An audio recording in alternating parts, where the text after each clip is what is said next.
미국의 펜실베니아의 조그만 교회에 주일학교 학생이 어머님이 세상 떠나는 날, 그날을 기념해서 어머님의 묘에 찾아가서 어머님이 좋아하시던 카네이션 꽃을 꺾어서 그 묘에 얹고, 그리고는 그 카네이션을 하나름 안 하다가 이웃에 있는 학생들에게 다 나눠주면서 어머님이 좋아하시던 카네이션 꽃으로 부모님의 은덕을 기념하는 그 일이 시작이 되어서, 그부터 미국에서는 5월 둘째 주일을 어버이 주일로, 어머님 주일로 지키게 되었습니다.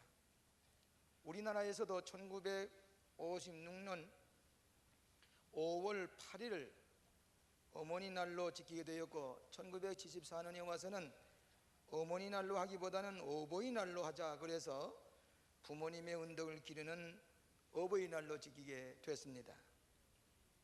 오늘 세상의 모든 물질 문화가 급속도로 변화되고 있습니다. 우리 가족제도, 가족의 문화도 많이 변화되고 있습니다만은 자식이 부모님을 통해서 탄생되는 것은 아브라함 때나 지금이나 조금 더 변하지 않았습니다. 어쩌면 어머니가 자식을 낳아서 키우는 사랑하며 양육하는 모성애는 그때나 지금이나 큰 변화가 없는 것 같이 생각되지만은 자식들이 자라서 부모에게 향하는 마음은 옛날과 같지 않은 것 같은 느낌을 가지게 됩니다.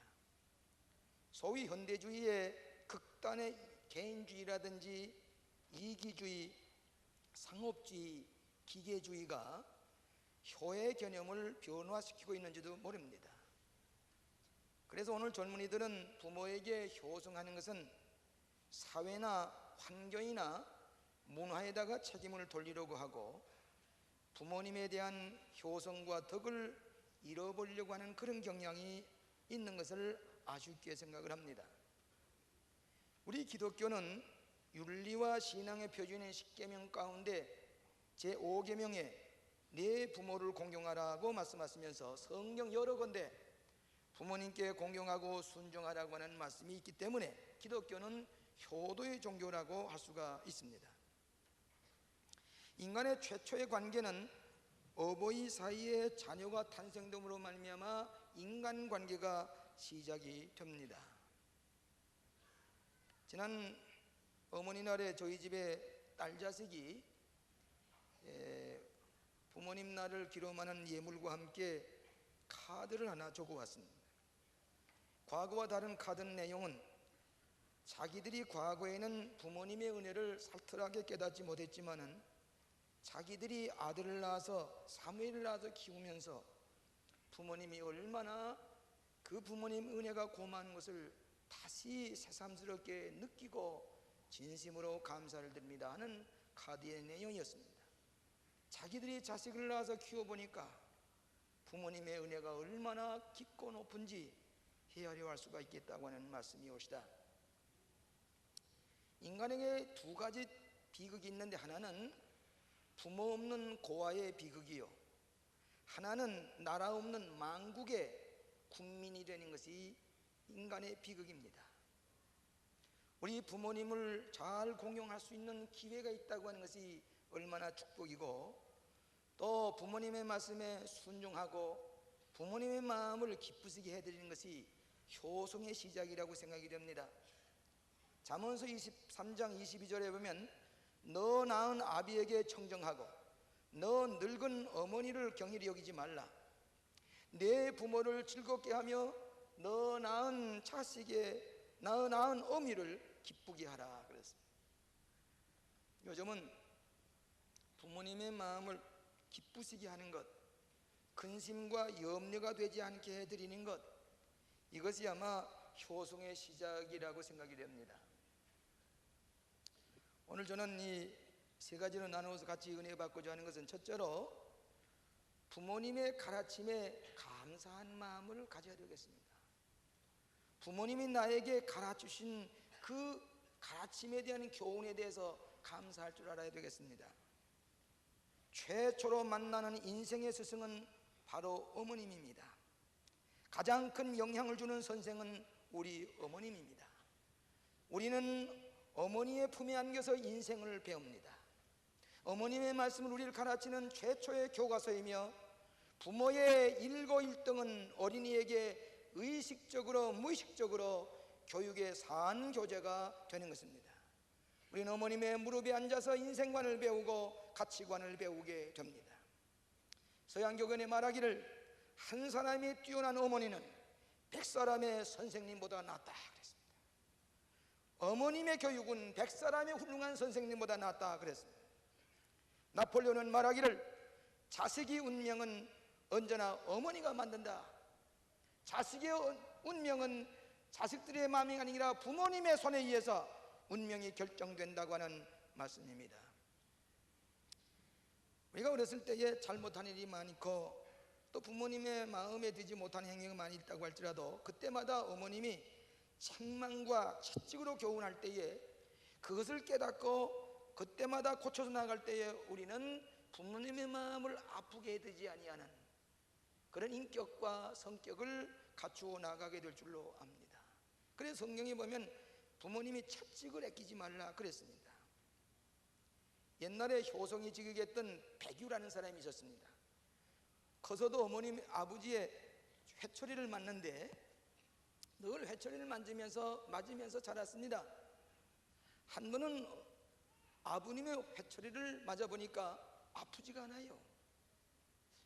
그래서 왜 아프지 않은가 알아봤더니 아버지의 기력이 쇠진해져서 종아리를 때려도 아프지가 않더라는 얘기입니다.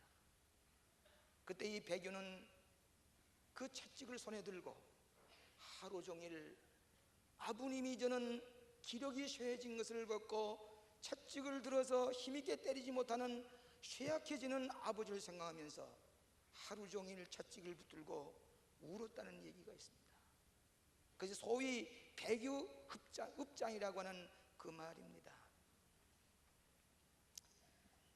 자녀들이 자랄 때에 때로 거짓말을 할 때가 있습니다. 버스표를 산다, 책을 산다고 하면서도 그 손을 친구들과 같이 그 돈을 군곡질한 다 써먹고 남에게 친구에게 돈을 빌려가지고 그러며 지날 때가 있습니다. 이때에 부모님은 그때그때 따끔하게 가르쳐주고 엄하게 교훈을 해야 됩니다.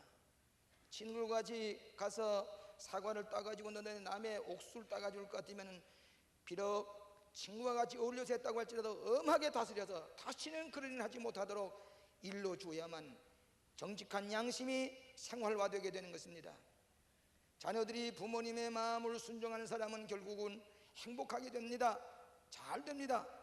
그러나 어렸을 때부터 부모님의 마음을 순종하지 아니하고 아프게 해드린 사람은 결국은 불행으로 끝나게 되는 거 많이 있고 자기가 부모님의 말씀에 순종하지 아니함으로 말미암아 부모님의 가슴을 아프게 해드린 것처럼 자기도 자식 때문에 가슴이 아파할 때가 온다고 하는 것을 우리가 깨닫게 되는 것입니다. 아브라함 링컨 대통령이 얘기를 하기를 나의 현재 생활 전부와 내가 장차 바라는 장래 생활 전부는 오직 천사와 같은 나의 어머니에게서 배운 것이다 그랬습니다. 그는 어머니에게 천사와 같은 교훈을 통해서 내가 성장하게 있고 앞으로 할 일도 어머님의 교훈 때문이라고 얘기를 했습니다. 효성으로 유명했던 증자라고 하는 사람에게 소학 명륜이라는 데 읽어보면은 어머님의 마음을 잘 알고 그 마음을 기쁘시게 해드리는 것이다. 이것이 효성이다. 부모님의 마음을 가슴 아프게 해드리고 섭섭하게 해드리고 마음을 아프게 해드리는 것은 효성이 아닙니다. 부모님의 마음을 기쁘시게 물질만 아니라 마음과 마음으로 그 어머님의 마음을 평화롭게 해드리고 부모님의 마음을 친절하게 마음속으로 공경하게 될 때에 부모님의 마음에 기쁨을 가져다 드리는 것, 이것이 효성의 시작이라고 하는 것입니다. 두 번째로는 부모님의 기도와 신앙을 늘 기억해야 되겠습니다. 부모님의 가슴에는 자식을 위한 정성스러운 기도가 있습니다. 밖에 나간 자식은 무사히 돌아오기를 기원하는 어머님의 기도가 있습니다. 사회에 나가 일하는 자식들이 착한 사람이 되고 큰 일꾼이 되기를 기원하는 어버이의 기도가 어머님의 마음속에 항상 있습니다. 어머님의 마음속에는 자식을 위한 아름다운 기도가, 비록 그가 기독교인이 아니라고 할지라도 언제나 기도하는 마음을 가지고 있는 것이 어머님의 신앙이요 어머님의 기도입니다. 이 신년초가 되면은 서원 기도를 다 써서 하나님 앞에 드리고 기도 응답을 받습니다. 그 서원 기도가 전부 제 기도실에 있습니다. 그래서 그 부모님의 기도가 어떤 기도인가 하고 다 열어보니까, 다 읽어보니까 99%가 자식들이 하는 기도, 한 사람도 거의 빼지 아니하고 자식들을 위한 기도. 내 자식이 공부 잘해야 되겠습니다. 좋은 대학에 들어가야 되겠습니다. 훌륭한 사람이 되어야 되겠습니다. 신앙적인 인격을 가져야 되겠습니다. 자식을 위한 기도 제목이 제일 많은 것을 보아도 알 수가 있습니다. 자식이 입학교가 되면은 부모님들은 기도실에 드나듭니다. 어떤 사람은 100일을 금식하고 40일을 금식하면서 그 자식을 위한 지극한 정성을 부모님에게서 잊을 수가 없는 그 기도를 우리가 읽게 됩니다. 우리 교회 오는 권사님이 오늘 여기 나오셨으면 용서하시기 바랍니다. 그 자녀가 고등학교 1학년 때에 시름시름 학교의 공부에 흥미를 잃어가고 교회 나와서 주일학교 다니는 것도 흥미를 잃어가기 시작했습니다. 그때 그 어머님이 그 아이를 위해서 기도하고 했었는데 좀처럼 돌아오질 못합니다. 그 어머님이 결심을 했습니다. 첫날 동안을 하나님 앞에 새벽 기도를 하고 일천일을 매일 아침 서원 기도를 드리기 시작했습니다. 첫날 동안을 하루같이 하나님 앞에 서원 기도를 드리면서 기도를 하는데, 그것도 모자라서 내가 이 자식을 위해서 신구약 성경을 적어야 되겠다. 2년 동안을 창세기부터 시작해서 묵시록까지 그 자식을 향한 하나님의 말씀을 생각하면서 적기 시작을 했습니다. 마침내 신구약 성경을 적은 원고지를 가지고 제 방에 오셨습니다. 자식을 위한 정성이 일천 제물을 드리면서도 새벽마다 일천일을 기도하면서도 그래도 부족해서 성경을 베끼면서 그 자식을 위한 정성을 기울였는데, 그가 마침내 온전한 그런 건강을 회복해서 명문대학에 들어가서 잘 다니고 있습니다. 자신도 지병에 있었지만 그 지병도 나아가고 있습니다. 이것이 어머님의 마음입니다. 훌륭한 신앙의 어머니 밑에 훌륭한 신앙의 자녀가 있습니다. 유명한 영국의 스폴전과 같은 유명한 설교가는 설교할 때마다 어머님의 가르치신 그 교훈을 기억하면서 설교하는 까닭에 유명한 설교가가 됐습니다. 성어가 시대는 방탕하였지만 어머님의 기도와 교훈으로 그는 성자로 변했습니다. 요한 웨슬리 선생은 19이나 되는 자녀를 키우면서도 수산나 웨슬리는 2살 때부터 고집을 피우면 이 교만을 꺾어야만 하나님 앞에 순종한다고 해서 어린 2살 날 때부터 그 고집을 꺾고 하나님 앞에 순종하는 법을 가르쳐 웨슬리가 감리교회의 교조가 되었습니다. 오늘 훌륭한 어머니 밑에 훌륭한 자녀가 있는 것이 분명합니다. 저희 사형제가 모두 감리교회 목사입니다. 또 광림교회, 금난교회, 임마누엘교회 큰 교회들의 목사가 됐습니다. 그래서 때만 되면은 잡지사에서 기사를 내고 신문에서 기사를 내고 인터뷰를 합니다. 근데 어떻게 이 사형제가 다 목회자가 되고 교회를 성장시킵니까? 물을 때에 저는 한마디로 어머님의 기도 때문입니다. 우리가 뭐 노력을 잘하고 우리가 뭘 한다고 우리가 설교를 잘하냐, 어머님의 뒤에서 기도하는 그 기도 때문에 오늘 우리들이 목사 하나님의 교회를 섬기게 되었느라고 얘기를 합니다. 저희 어머님은 6.25 때에 자녀를 다 흩어버리고 행방불명이 되었을 때에 저 섬에 피난을 가셔서 새벽 2시만 되면은 그 새벽 그 섬에 그 산에 올라가서 불뿌리를 뜯어주면서 주여 우리 자녀들 돌보아 주십시오. 불불을 패치면서 기도한 까닭에 온 식구가 하나도 상하지 아니하고 우리가 다 만나고 주의 종이 되었습니다. 전 중학교 1학년 때부터 새벽 기도에 나가기 시작했습니다. 제일 피곤하고 졸릴 때입니다. 동만 트게 되면 선다야 새벽 기도에 나가야지, 새벽 기도에 나가 기도해야지. 어머님의 명령에 순종하는 눈을 비비면서 예배당에 달려갑니다. 달려가서 엎드려 기도하면 그때만 해도 새벽 기도의 법이 없었습니다. 기도하고 나면은 저 앞에 하나님께서 저를 바라보시고 축복하시는 그런 환상도 보면서 감사합니다. 중학교 1학년 때부터 새벽 기도 다니면서 새벽 기도에 대한 몸에 습관화가 되어서 하나님 앞에 기도함으로 말미암아 어머님의 기도로 오늘의 목회자가 되는 것을 저는 잊을 수가 없습니다. 가정기도를 드립니다. 어머님이 가정기도를 드리는데 왜 가정기도의 시간이 그렇게 긴지 모르겠어요. 그리고 또 어머님의 기도 소리가 얼마나 큰지 그냥 창우질이 저렁저렁 울릴 정도로 큰 소리로 기도합니다. 속으로 기도를 하면서도 하나님이 귀가 잡수셨나 왜 이렇게, 그런 엄격한 훈련을 받으면서 자라는 결과 나는 겪길래 갈 수가 없습니다. 어렸을 때부터 신앙의 훈련, 그 기도 때문에 우리는 오늘의 하나님의 종이 되는 것을 기억하게 됩니다.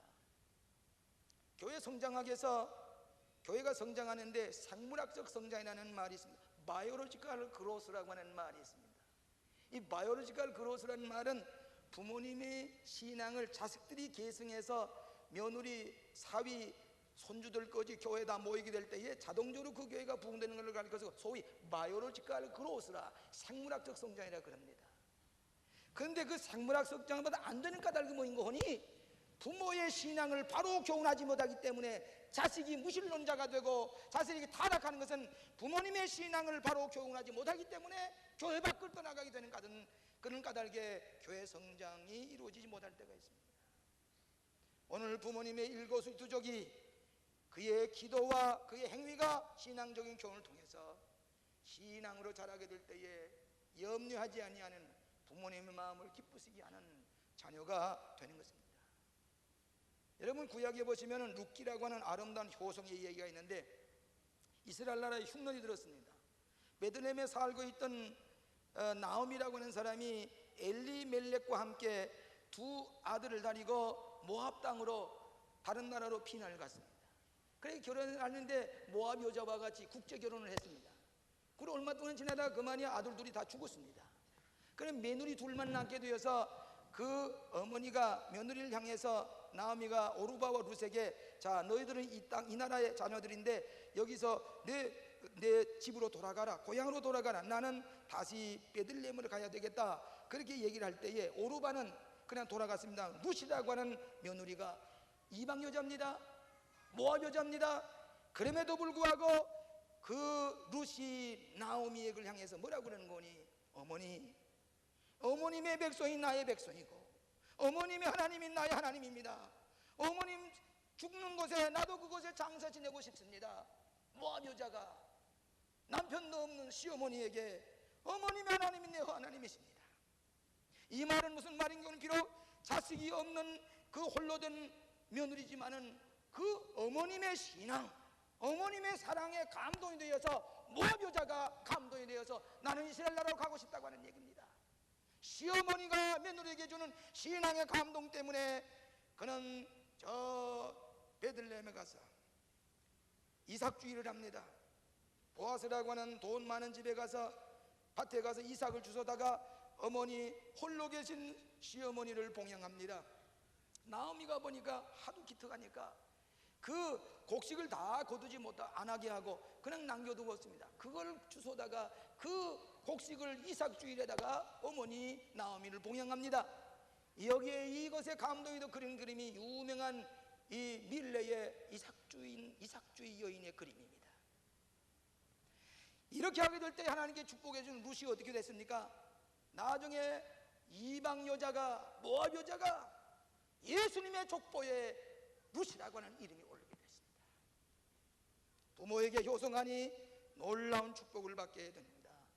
자녀들에게 신앙의 유산을 계승하는 것처럼 비싼 대가를 지불할 게 없습니다. 자녀에게 믿음을 바로 심어주는 이 유산이야말로 부모님의 전 인격과 신앙 전체를 걸어서 자식에게 유산을 넘겨주는 까닭에 부모님의 신앙을 기억하고 신앙생활하는 때에 부모님을 기쁘시게 하는 효성의 자녀가 될 줄로 믿습니다. 마지막으로 부모의 희생을 늘 기억하십시다. 부모님께서 자식을 키우는데 그 희생과 사랑은 무엇으로도 비교할 수가 없습니다. 이 세상에서 최고 사랑이 무엇이냐면은 하나님의 사랑 다음에는 땅에서 나타내는 무조건적인 희생의 어버이의 사랑입니다.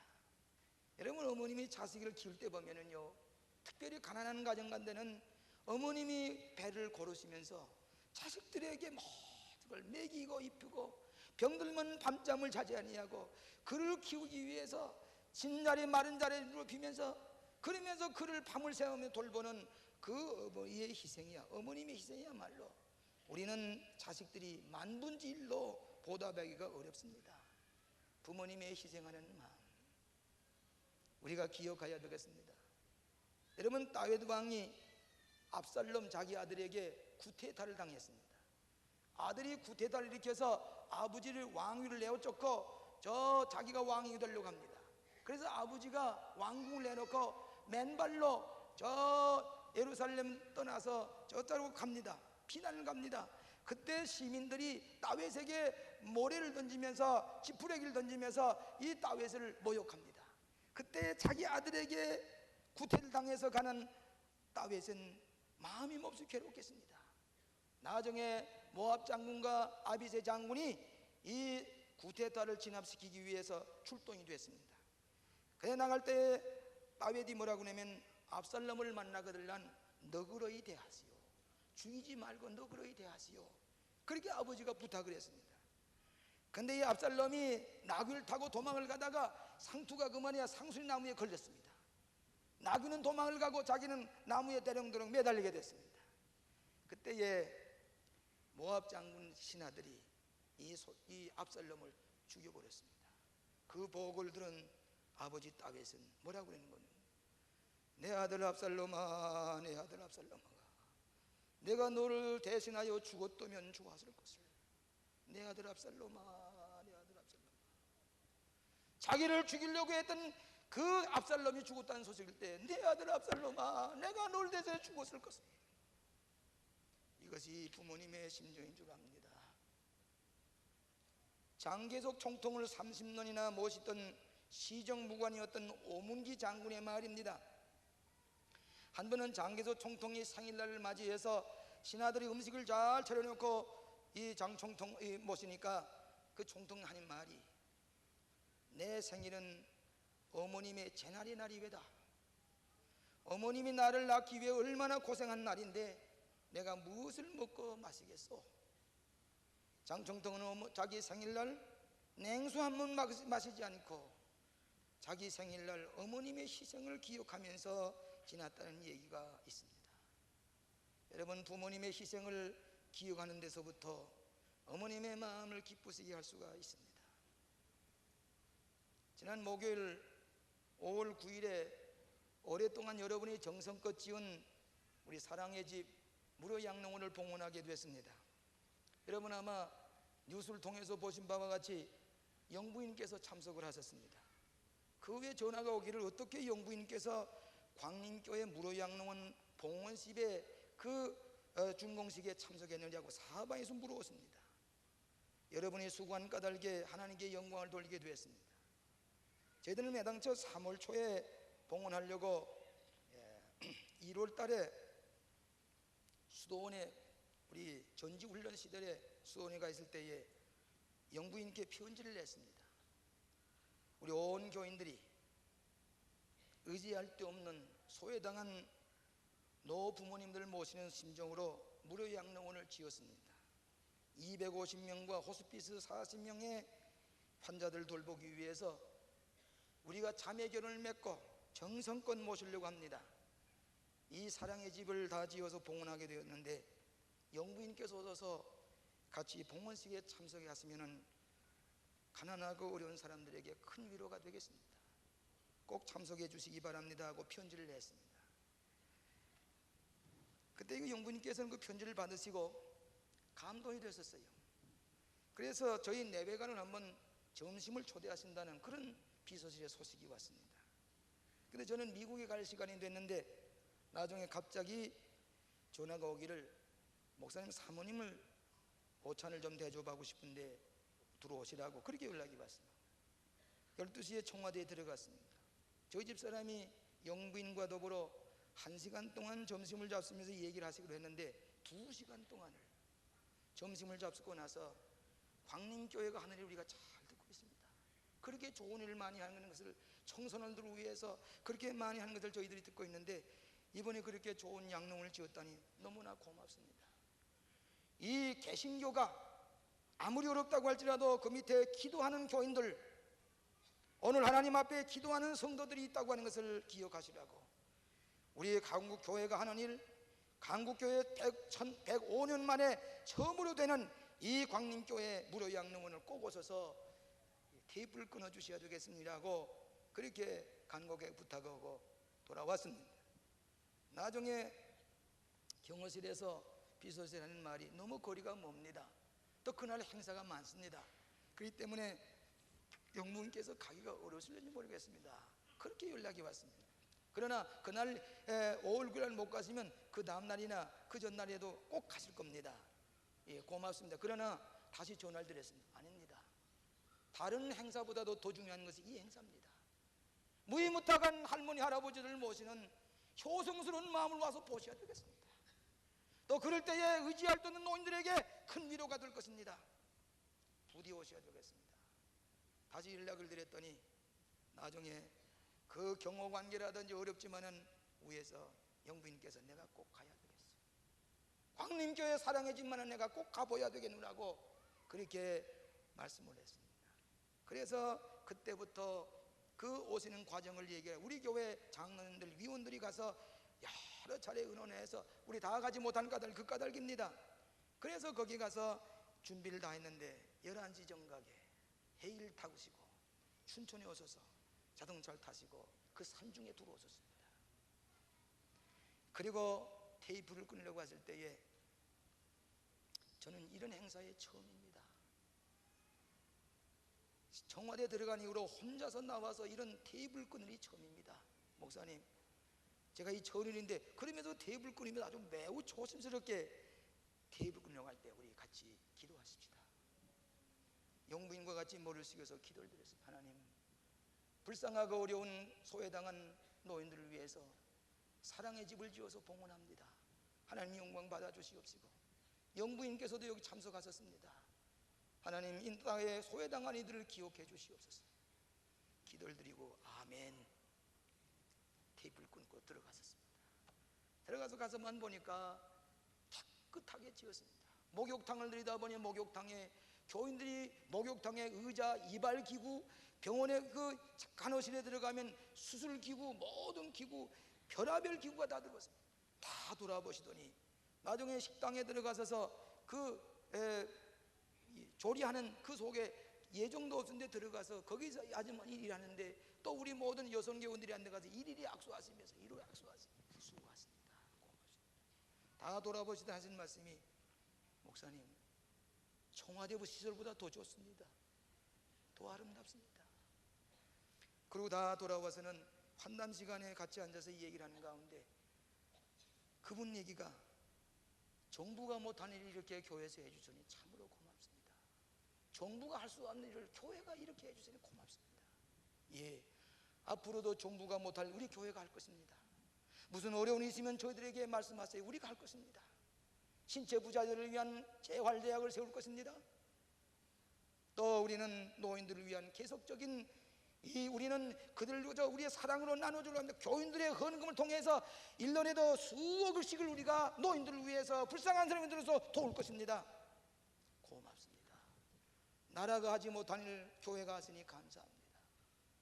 나중에 우리 교회에서 큰 성경에다가 대통령 내고님께 드리는 성경 한 권을 정성껏 선물로 드렸더니 고맙습니다. 같이 기도하십시다. 대통령 내관을 위해서, 이 나라를 위해서, 어려운 이들을 위해서 간절히 기도했습니다. 아멘. 제 손을 꼭 붙잡고 목사님 기도 많이 해주셔야 되겠습니다. 그러고서 돌아서 나오는데 시간은 한 35분 내지 40분을 잡았는데 55분이 걸렸습니다. 그리고 나오셔서 차를 타고 돌아가셨습니다. 청와대 도착한 직후로 전화가 또 오는데 너무너무 감사합니다. 이처럼 보람 있는 내가 처음 당해봅니다. 이렇게 교인들이 사랑으로 순수한 마음으로 피곤한 기색도 없이 그렇게 기쁜 마음으로 평화스럽고 즐거운 마음으로 노인들을 돌보는 것 보게 될 때에 큰 감동을 받았고, 내가 가지 않았다면 큰일 날 뻔했습니다. 영부인께서 비서실을 통해서 연락이 왔습니다. 거기에 황명수 국회의원, 보사분과위원장도 오셨습니다. 황병태 의원도 오셨습니다. 또 이민섭 의원이라 그 지역 국회의원도 오셨습니다. 그 국회 회기 중에 바쁜 중에 오셨습니다. 황명수 의원이 순서주도 없는데 자기가 격려사 한 분 하시겠다고 오셔서 말씀하시는데, 내가 이 나라의 이 국회의원으로 보사위원장으로 있지만은 이렇게 아름다운 거 구석구석이 한 거 처음 봤습니다. 너무너무 잘 됐습니다. 이제 이 국회가 끝나면 우리가 모두 다 국회의원들이 저 구라파와 미국에 다니면서 양릉을 다 구경가지고 오려고 그랬는데, 거기 가기 전에 우리 국회의원들 모두 데리고 와서 이 사랑의 집을 전부 다 구경시키고, 우리나라에 이렇게 아름다운 무료 양로원이 있다는 것을 보고 테이블 찍어가지고 비디오를 만들어가지고 가는 데마다 나눠주겠습니다. 그러므로 며칠 후에 국회의원들이 다 올 테니까 그렇게 하시라고 벌써 연락이 와서 며칠 날 오시겠다고 약속을 했어요. 이렇게 좋은 교회에서 지은 건 내가 처음 봤습니다. 사랑하신 여러분, 우리가 부모님에게 효성할 기회가 없어서 남의 부모님에게 자매를 맺어서 어머니처럼 아버지처럼 모시려고 할 때에 하나님께서 감동하시고 축복하신 줄로 믿습니다. 사랑하신 여러분, 부모님의 마음을 기쁘시게 하는 것이 하나님 앞에 효성하는 축복이 따르게 되는 것을 믿으시기를 바랍니다. 6.25 동란 때 일입니다. 크리스마스 이브 저녁에 어느 가난한 피난 가던 어머니가 만삭이 되어서 아기를 낳을 때가 되는데 아기를 낳을 방이 없습니다. 그래서 선교사 집에 찾아가려고 만삭이 된 이 어머니가 아기를 배를 안고서 가다가 그만이야 시간이 다 돼서 그 다리 위에서 해산기가 생겨서 집을 못 가고 밑에 내려가서 다리 밑에서 아기를 낳았습니다. 쉬운 겨울날입니다. 핏덩어리를 나눠왔는데 아기가 옵니다. 아무것도 없습니다. 어머니가 입었던 옷을 하나하나 벗어서 핏덩어리를 안고서 자기 어머님의 체온이 녹이면서 안고서 부두부를 떱니다. 얼마 동안 치운 시간이 지나니까 어머님은 산모가 되어서 그 자리에서 얼어서 점점 차게 얼어서 동사되고 말았습니다. 그러나 그 어머니 품에 안겨있는, 죽은 어머니 품에 안겨있는 어린애기는 핏덩어리는 울기 시작했습니다. 선교사가 자동차를 타고 어느 크리스마스 집에 가다가 엔진 고장이 나서 차후에서 엔진을 고치려고 하는 보니까 다리 밑에서 어린애기 소리가 납니다. 이게 무슨 소리냐고 선교사가 내려가 보니까 핏덩어리가 어머님의 옷에 감겨서 우는데 어머님은 싸늘하게 식은 지쳐가지고 말았습니다. 이 선교사는 그 아기를 핏덩어리를 안고 집에 와서 키우기 시작을 했고 어머님을 위해서 묻어주었습니다. 묘지를 만들었습니다. 이 아이가 자라서 12살이 됐습니다. 12살이 되어서 처음으로 어머니가 자기를 위해서 다리 밑에서 나서 어머님의 옷을 휘고가지고 자기는 얼어서 세상을 떠났다는 이 얘기를 처음으로 듣게 될 때에 내 어머니가 나를 위해서 얼어 세상을 떠나서구려. 추운 겨울날 이 12살 난 이 사람은 어머니 묘에 찾아갔습니다. 추운 겨울날 부두부를 떨면서 그 어머니 묘에 무릎을 꿇고 하나님 기도를 드리고 나서는 자기 입었던 옷을 하나하나 벗어서 그 무덤 묘에다가 덮어드리면서 어머니 얼마나 추우셨어요. 나를 낳기 위해서 얼마나 추우셨어요. 어머니 내가 기필코 큰 사람 되겠습니다. 울면서 자기 옷을 전부 다 벗어서 어머니의 묘에 덮어드리고 돌아왔다는 얘기가 있습니다. 자녀들아, 너희 부모를 주 안에서 순종하라. 이것이 옳으니라. 너희 아버지와 어머니를 공경하라. 이것이 약속 있는 첫 계명이니 이는 내가 잘 되고 땅에서 장수하리라. 아멘. 자비하신 아버지 하나님, 저들에게 귀한 부모님을 허락하심을 감사합니다. 효성하고 싶어도 효성할 수 없이 이미 하늘나라에 가신 부모님을 생각하며 안타까워하는 자녀들도 있습니다. 자비하신 아버지, 부모님을 기쁘시게 하는 성도들이 되게 하여 주시옵소서. 우리 자녀들에게도 평화와 사랑을 가르칠 수 있는 행복한 가정이 될 수 있도록 축복하여 주시옵소서. 예수님 이름으로 기도합나이다.